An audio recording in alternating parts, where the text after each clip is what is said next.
우리가 함께 읽은 창세기 22장은 성경에서 정말 유명하고 또 여러분들이 익히 그 내용을 잘 알고 계시는 그러한 아브라함의 믿음이 얼마나 위대했는지 드러나는 그러한 내용으로 기록되어 있습니다. 자, 이삭을 하나님께 바치는 것, 아브라함의 입장에서는 힘든 결정이었고 또 이삭의 입장에서는 위기였습니다. 자, 21장 이삭이 태어났을 때 어느 정도 시간이 지났을 때 무엇을 했느냐? 그 돌잔치를 벌였을 때 그때 이제 그 이스마엘이 집을 떠나게 되는 위기가 있었습니다. 이번에는 이제 이삭을 하나님께 바쳐야 되는 위기가 이어지고 있습니다. 그렇게 본다면 21장과 22장은 아브라함의 아들들에 대한 어떠한 위기가 기록되어져 있다. 이렇게 우리가 볼 수도 있을 것입니다. 자, 이러한 내용들을 우리가 성경 순서대로 살펴보도록 하겠습니다. 바로 그 일 후에는 바로 이제 이삭이 태어나서 건강에 자라서 오늘날로 우리식으로 이야기하면 돌잔치를 하고 또 이스마엘과 하갈이 아브라함 집에서 떠나간 이후에 하나님께서 아브라함을 부르셨습니다. 그 부르심의 목적이 무엇이었습니까? 시험이었습니다. 시험이었습니다. 그런데 시간적으로는 얼마나 흘렀을까요? 돌잔치를 했을 때에는 아브라함이 2-3살 되었을 때라고 저희가 말씀을 드렸습니다. 그런데 모리아 쪽으로 나아가는 아브라함과 이삭 가운데 이삭이 그 하나님께 번제 드릴 나무를 치고 가거든요. 이걸 봤을 때에는 충분히 한 10대의 장성한 청소년이 되었을 것이라고 그렇게 우리가 추정할 수가 있습니다. 그래서 아마 10년 이상의 많은 시간이 흐른 이후에 하나님께서 다시 아브라함을 부르신 것입니다. 그 부르심의 목적은 시험이었습니다. 2절 보면 하나님께서 이제 구체적으로 어떻게 할 걸 지시하시죠. 내 아들 내 사랑하는 독자 이삭을 데리고 모리아 땅으로 가서 내가 내게 일러준 한 산 거기서 그를 번제로 드리라. 이들의 내용은 바로 무엇이냐면 그 이삭을 번제로 바치라는 것이었습니다. 그런데 하나님께서 그 이삭을 어떻게 표현하십니까? 내 아들, 내 사랑하는 또 독자 이삭입니다.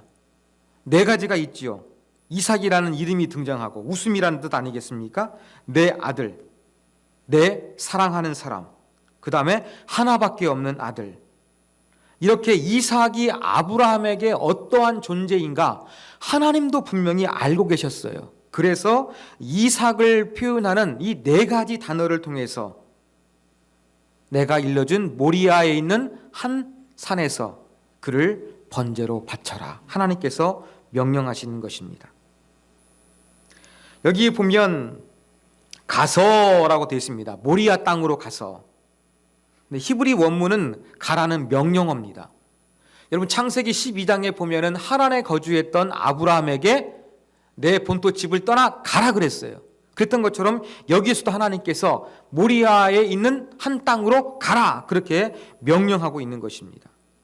12장에서는 아브라함이 지금까지 누렸던 삶의 터전을 떠나가는 것이었다고 한다 그러면 지금 22장은 그의 미래와 그가 누리게 될 가정의 행복만큼을 행복이라도 버릴 각오로 떠나야 하는 그러한 심정을 나타내고 있습니다. 그러면 모리아는 어디에 있을까요? 모리아에 있는 한 산으로 가라 그러는데 그 역대기 3장 1절에 의하면 예루살렘 근처라고 이야기합니다. 또 지금의 모슬렘들도 그 바위에 성전이 있는데 바로 그곳이 바위에 돔 사원이 있는데 그곳이 모리아라고 이야기합니다. 예루살렘 가까이 있을 가능성도 상당히 높습니다. 바로 브엘세바를 떠나서 이 먼 곳 한 90km 좀 안 되는데 이러한 곳에 이르러 이삭을 제물로 바치라 하나님께서 말씀하셨습니다. 자, 그러면 하나님께서 인신 제사를 원하시는 것일까요? 고대 근동의 사람들은 신들에게 사람을 바침으로 말미암아 신이 사람을 받고 자기들에게 다산 더 많은 자녀를 줄 것이라는 그러한 믿음이 있었습니다. 그래서 인신 제사를 드리는 것이 성행을 했습니다. 그러면 하나님께서도 이러한 인신 제사를 원하시는 것이냐? 하나님은 인신 제사를 원하시는 분은 아닙니다. 하나님께서 이삭을 바치라는 것, 여기에는 분명한 목적이 있었습니다. 바로 그래서 22장 그 첫 부분에 하나님께서 아브라함을 시험하려고 하신다. 그걸 먼저 말씀하신 거예요. 또 구약 성경은 그 사람을 또 자기 자식을 희생 제물로 바치는 것을 금지하고 있습니다. 법에서 금지하고 있거든요.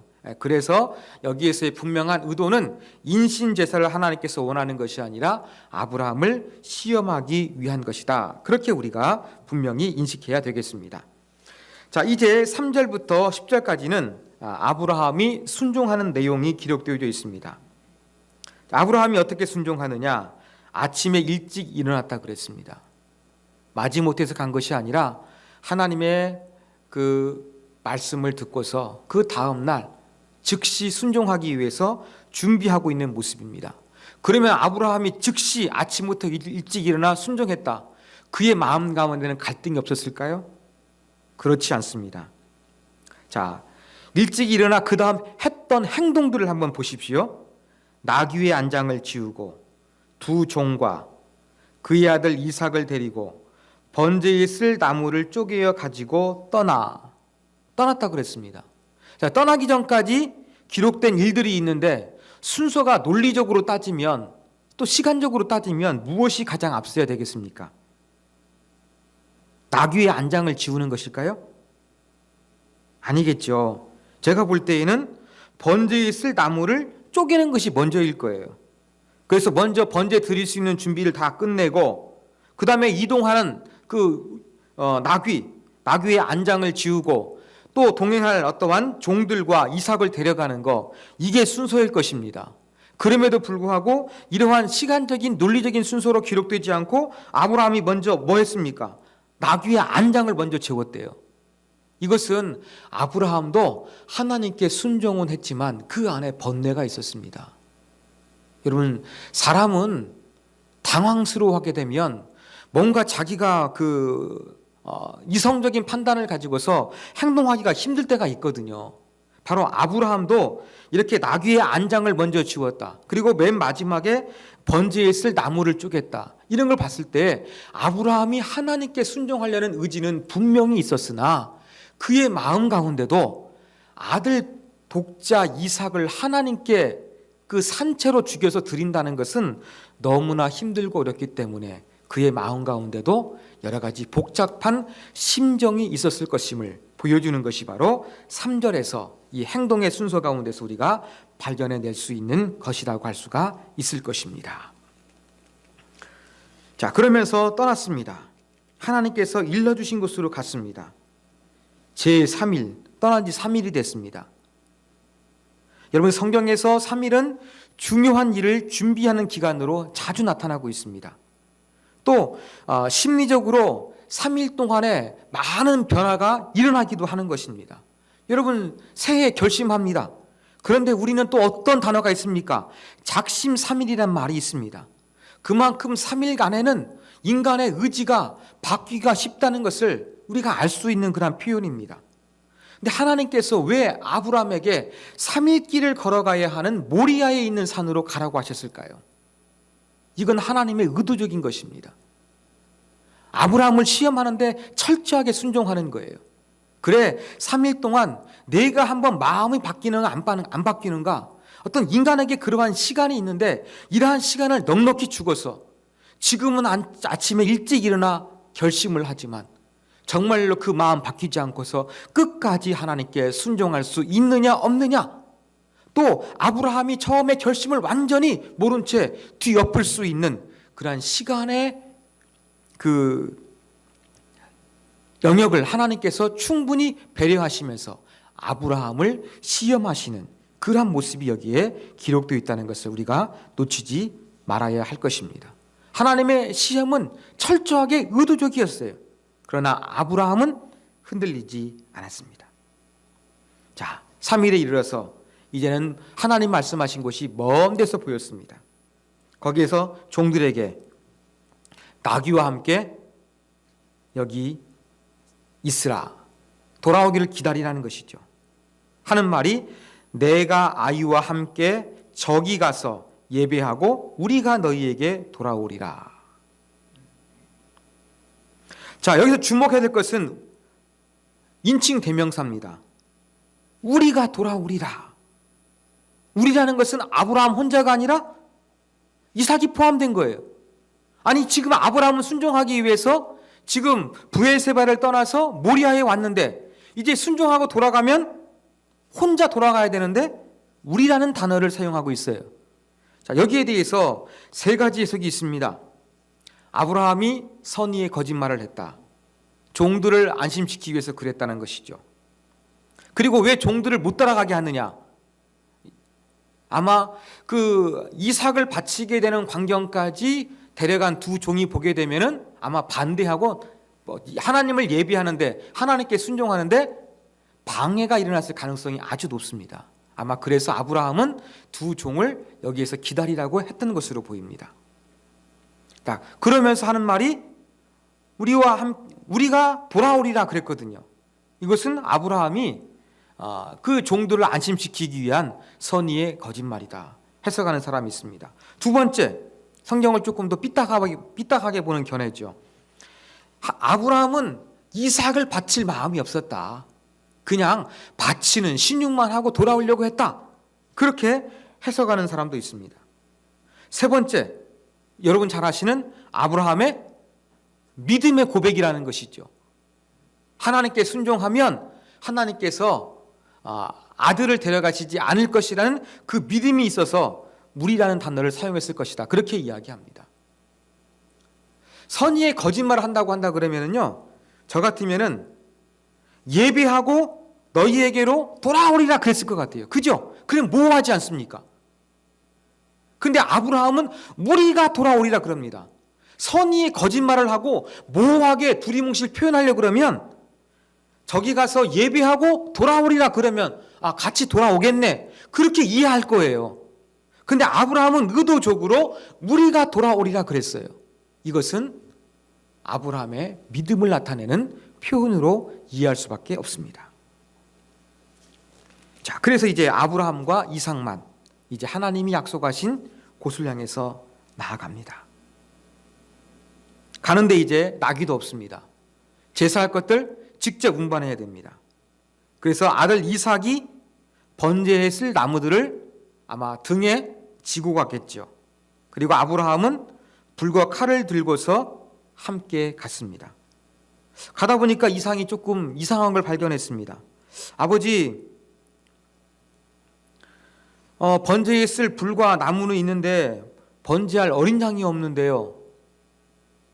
이건 무슨 말입니까? 이삭이 하나님께 그 예배하는 제사법에 대해서 잘 알고 있었다는 것을 증명하는 그러한 표현입니다. 하나님께 제사하는데 뭐가 필요했는지 분명히 알고 있었어요. 그가 볼 때에는 지금 번제물이 없었습니다. 그러니까 8절, 아브라함이 하나님께서 자기를 위하여 친히 준비하시리라. 그 이삭의 입장에서는 모호한 말일 수도 있습니다. 그러나 아브라함 입장에서는 한편으로는 자식을 죽여서 하나님께 바쳐야 되는 아픈 마음과 또 하나님께서 내가 순종하게 되면 하나님의 피할 길이 분명히 있을 것이라는 믿음의 표현으로 우리가 이해할 수가 있을 것입니다. 자, 9절, 하나님이 아브라함에게 가르쳐 주신 곳에 도착했습니다. 하나님의 지시는 구체적이었음을 우리가 알 수가 있지요. 여기에서 이제 제단을 쌓고 나무를 불려놓고 이제 이삭을 결박해서 나무 위에 놓습니다. 자, 이때 다시 한번 우리가 이 광경에서 나이를 한번 떠올려 봤으면 좋겠습니다. 아브라함이 이삭을 100세에 얻었습니다. 근데 이제 그 번제에 쓸 나무를 어깨에 지고 갈 정도면은 10대 장성한 중반이나 후반의 청소년이 되었습니다. 그러면 아브라함의 나이는 몇 살입니까? 120세 가까운 110세 중반이나 중후반 되었을 것입니다. 자, 이러한 나이 차가 있는데 자기가 살려고 한다 그러면 이삭이 충분히 반응할 수 있었을까요? 없었을까요? 반응할 수가 있었을 겁니다. 10절 보면 칼을 내밀어 그의 아들을 잡으려고 그랬습니다. 그런데 이삭은 뭐 했습니까? 순종했다는 것을 우리가 인정할 수밖에 없습니다. 하나님께 드려져야 되는 것은 흠이 없어야 되는 것처럼 이삭도 아버지의 결정 가운데 하나님께 제사한다고 하는데 분명히 그 110세 후반의 아버지의 어떠한 그 힘을 이길 수 있는 그러한 원기왕성한 또 건강한 아들이었지만 그래도 순종하고 있는 살아있는 흠없는 재물임을 우리가 여기서 알 수가 있는 것입니다. 이렇게 끝까지 순종하려고 합니다. 부자가. 그러니까 11절 그때 하늘로부터 아브라함을 부르는 소리가 들리죠. 아브라함아 아브라함아. 1절 보면은 아브라함아 한 번 불렀어요. 급하시니까 하나님 어떻게 합니까? 11절에 보니까 2번 부르시는 거예요. 그리고 이삭에게 대한 행동도 급하시니까 2번 반복합니다. 손을 대지 말라. 아무 일도 하지 말라. 하나님께서 2번 이삭에게 대한 그 2가지 말씀을 반복하십니다. 그러면서 하시는 말씀이 내가 너를 시험했는데 이제야 내가 하나님을 경외하는 줄을 알았다. 네가 나를 얼마나 두려워하고 철저하게 순종하는지 네 아들 독자까지도 아끼지 않은 너의 중심을 알게 되었다. 하나님께서 아브라함을 그렇게 이제 테스트 가운데 시험 가운데 통과하게 됐음을 인정해 주셨습니다. 그리고 아브라함이 눈을 보니까 정말로 숫양이 뿔에 걸려서 있었습니다. 하나님께서는 이렇게 숫양을 숨겨놓을 만한 그러한 적합한 공소를 이미 결정해 놓으셨던 것으로 보입니다. 그리고 그 숫양을 가져다가 이제 번제로 드린 것입니다. 그러면서 아브라함이 그 기가 막힌 경험 아니겠습니까? 그 땅 이름을 새롭게 정하죠. 여호와의 이레. 바로 여호와께서 준비하셨다. 그러한 의미입니다. 자, 그런데 여호와 이레인데 여러분 여기서 한 가지 우리가 기억해야 될 것은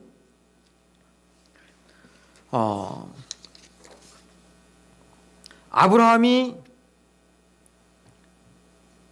그 순종하기 위해서 여호와를 경외했다고 그랬습니다. 근데 경외하다는 히브리 원문의 그 어근이 되는 단어는 바로 뭐냐면 야레예요. 그러니까 하나님께 아브라함이 경외하기 위해서 야레하니까 하나님께서 아브라함을 위해서 이레 해주신 그러한 이 언어적인 그러한 그 기법이 여기에서 있다는 것을 우리가 발견할 수가 있는 그러한 대목입니다. 하나님의 음성은 한 번이 아니었습니다. 15절에 보니까 또 한 번 있습니다. 다시 하늘로부터 아브라함을 2번째 부르는 소리가 있습니다. 이제는 하나님을 야레했던 순종했던 경외했던 아브라함에게 복 주시는 하나님의 음성이 울려 퍼졌습니다. 그 내용은 무엇입니까? 복을 주시겠다는 것이죠. 이 이삭을 통해서 큰 번성을 이루게 하신다고 말씀하셨습니다. 그리고 내 씨가 대적의 성문을 차지하리니 이건 무슨 말입니까? 아브라함의 후손들이 대적의 성들을 점령할 것을 이야기하고 있는 것이죠. 이것은 땅에 대한 약속이 담겨져 있는 표현으로 볼 수가 있습니다.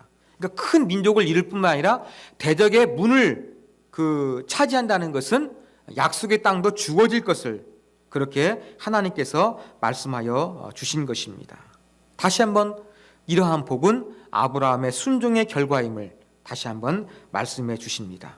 그리고 아브라함이 이렇게 하나님의 시험에 아름답게 통과하고 다시 그가 살았던 부엘세바로 돌아가 거주하는 내용입니다.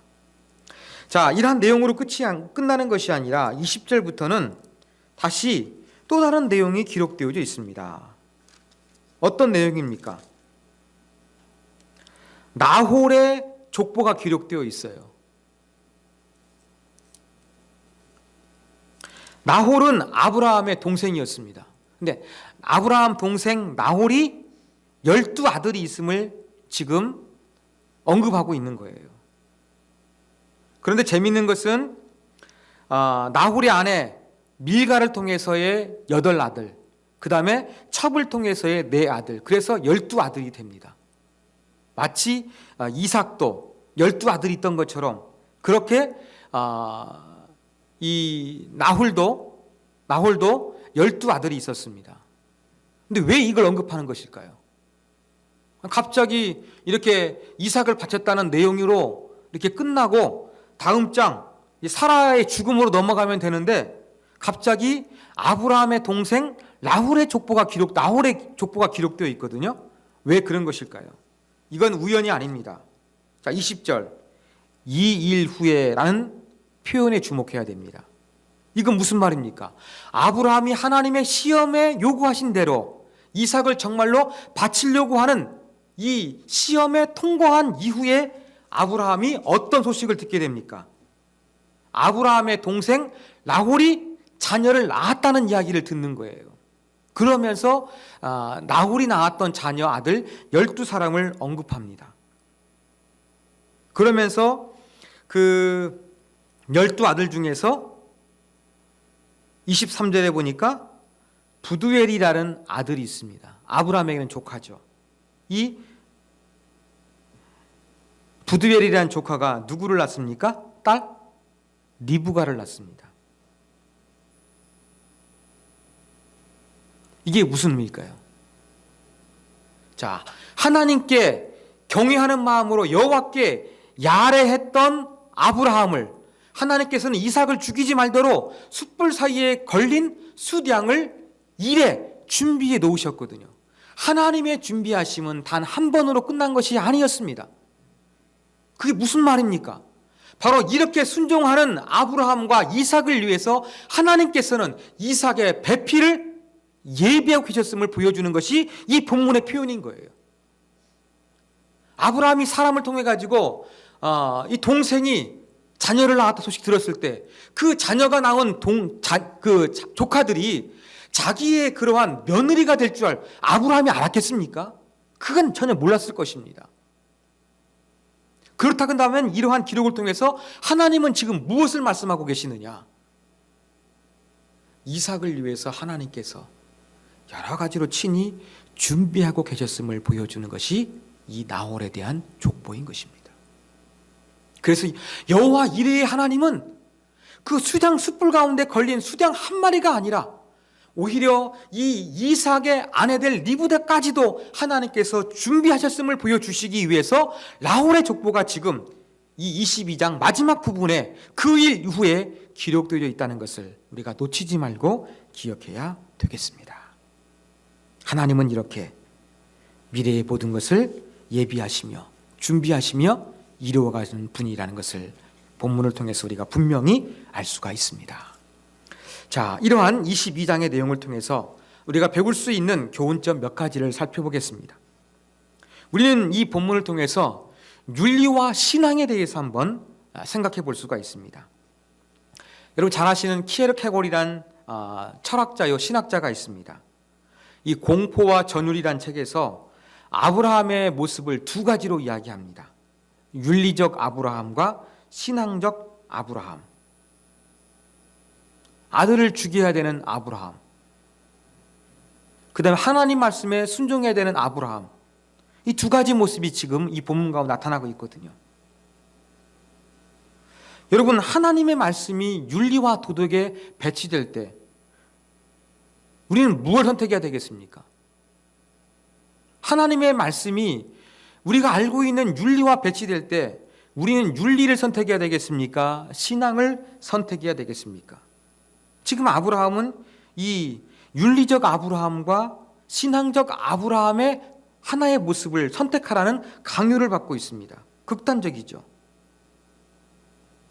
우리가 기억해야 될 것은 하나님의 요구는 아브라함을 시험하기 위함이었어요.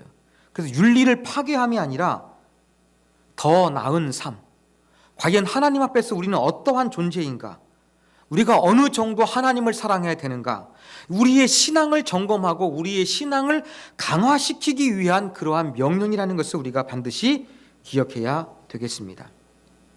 여러분, 하나님은 때로는 이렇게 윤리를 초월하십니다. 그래서 우리 가운데 정말로 하나님을 경외하는 야레, 이 경외함이 있는가, 이것을 보신다는 것입니다. 그래서 우리의 신앙은 때로는 윤리를 초월해서 우리의 신앙이 어떠한가 만들어 가시는 이 하나님의 섭리 가운데 아브라함처럼 순종할 수 있는, 신앙이 정말로 우리 가운데 전부가 될 수 있는 그러한 모습을 가져야 한다는 것을 우리가 꼭 기억해야 되겠습니다. 자, 두 번째 교훈입니다.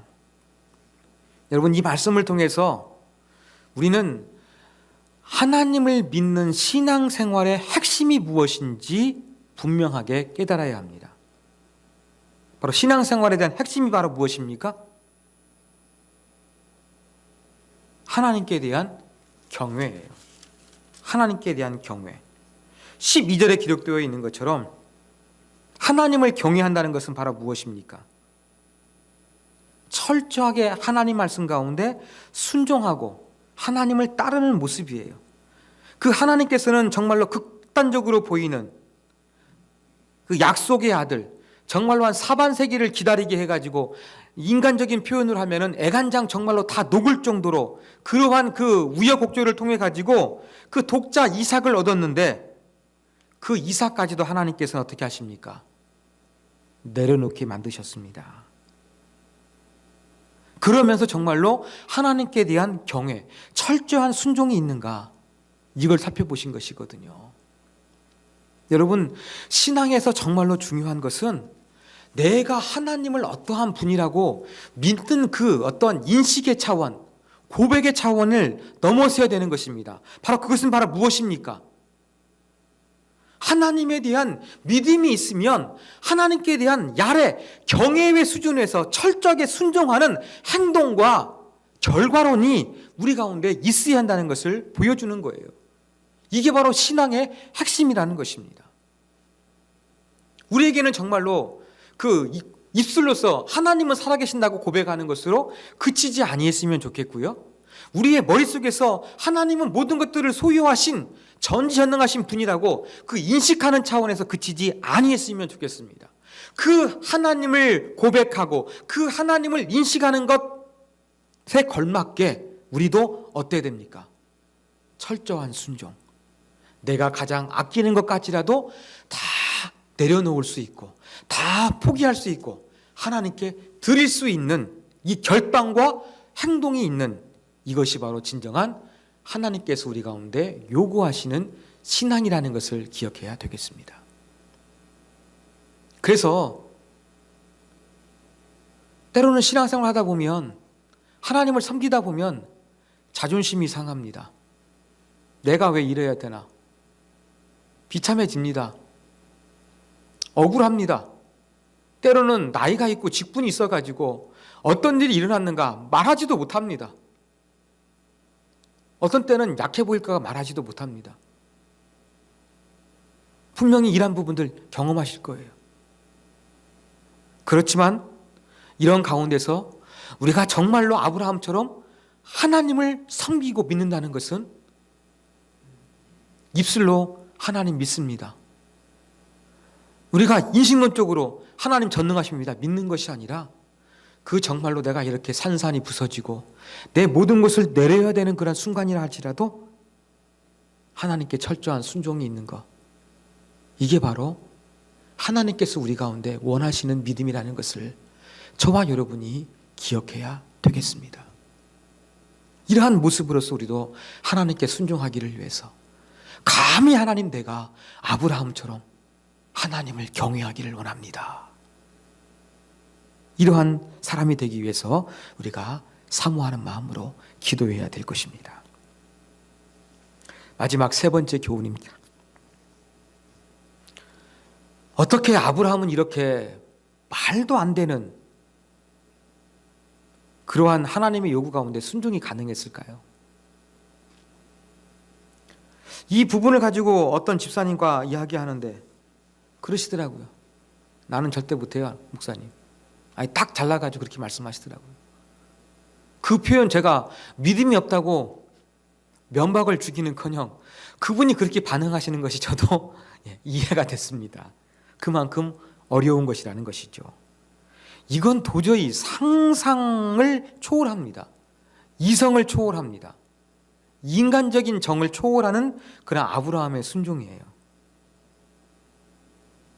그러면 우리가 한번 그 이유를 한번 따져봐야 되지 않겠습니까? 아니, 도대체 아브라함은 어떠한 사람이었길래 그렇게 남들은 쉽게 할 수 없는 그러한 극단적인 하나님의 요구에 순종할 수 있었을까?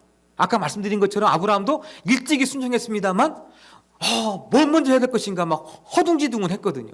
그래도 결과론적으로는 순종을 했어요. 그 마음 가운데 번민이 있었지만. 근데 이렇게 순종할 수밖에 없었던, 3일 가는 동안에 흔들림이 없었던 그 이유가 무엇일까요? 우리는 그 이유를 한번 생각해 볼 필요가 있습니다.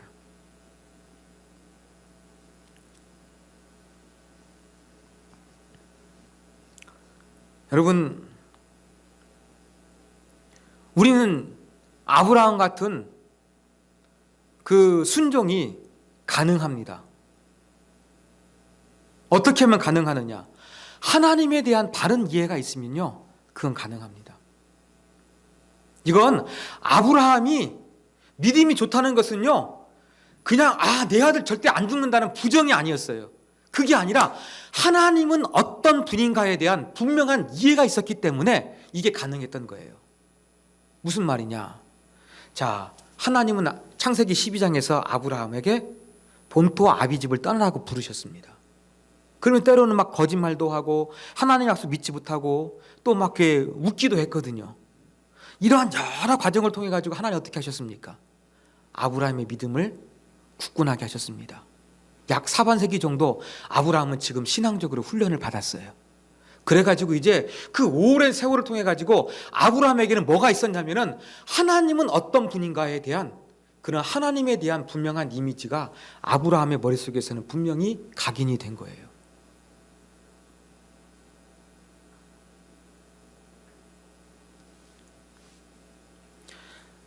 지금 이삭 봤을 때까지는 25년이죠. 그죠? 예, 그럼 이제 110세, 115세 되다 보니까 그러면은 35년에서 40년 정도. 예, 그 정도 아브라함은 지금 신앙생활을 했어요. 75세 하란 떠났으니까 지금 뭐 아브라함이 115세나 120세 될 수가 있거든요. 그러면은 이제 나이가 한 뭐 40년, 45년입니까? 한 그 정도 되는 그 긴 기활 동안에 하나님을 섬기면서 신앙생활을 했어요. 그래서 아브라함은 하나님을 경험을 했습니다. 일관되게 하나님께서 말씀하시는 것은 변화가 없었어요.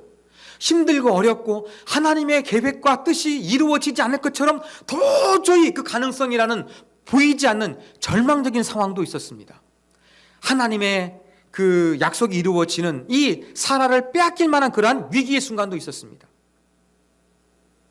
그런데 일관되게 하나님께서 그 오랜 세월 동안 하시는 것을 보니까 하나님은 약속을 지키시는 분이었어요.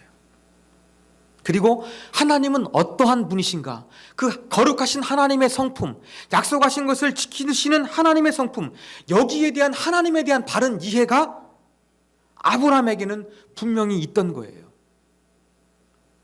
그래서 지금 하나님께서 주신 이삭을 바치라고 하는데 인간적으로 생각할 때에는 하나님 지금 장난하시는 것입니까? 힘들고 어렵게 주시고는 왜 다시 데려가시려고 하십니까? 반문할 수가 있었는데 아브라함 그렇게 하지 않았어요. 왜요? 하나님이 힘들고 어렵게 주셨지만 반드시 그 가운데 하나님의 약속이 이루어졌고 또 그분께서 데려가신다고 한다면 하나님께서 뭔가 대안이 있을 것이라는 그러한 분명한 확신이 있었을 것입니다. 그리고 설사 이 이삭을 데려간다 할지라도 또 내 아내 나이가 이제는 100살이 넘었어도 또 이삭을 하나 데려가시면 이렇게 불가능한 가운데도 이삭을 주셨던 것처럼 또 다른 하나님의 선물 주신지 모른다. 이게 바로 내 오랫동안 한 45년, 40년 신앙생활하면서 겪은 내가 하나님에 대한 이해다. 이러한 확신이 있었던 거예요. 이러한 바른 하나님의 이해 때문에 설령 하나님께서 비합리적이고 비이성적이고 비윤리적으로 보이는 이러한 무모한 요구를 하신다 할지라도 하나님의 말씀 가운데 순종하기만 하면 내가 경험했던 하나님은 반드시 나에게 좋은 일을 하시고 그가 말씀하셨던 것을 반드시 이룰 것이라는 강한 확신이 있었기 때문에 아브라함은 이 모든 것들을 감당할 수가 있었다고 저는 그렇게 결론을 내리게 되었습니다. 여러분, 인간적으로 생각하면요, 아브라함이 이삭을 바치는 거 못합니다. 아무리 약한자 할지라도 자기 자식을 사랑할 줄 아는데 못해요. 근데 가능한 방법은 바로 무엇이냐면 하나님이 누군가 분명히 아는 거예요. 그러면 가능해져요. 나를 실망시키지 아니하시는 하나님을 알게 되면 그것이 가능하다는 것입니다. 이것이 바로 오늘 말씀을 통해서 배워야 될 진리입니다.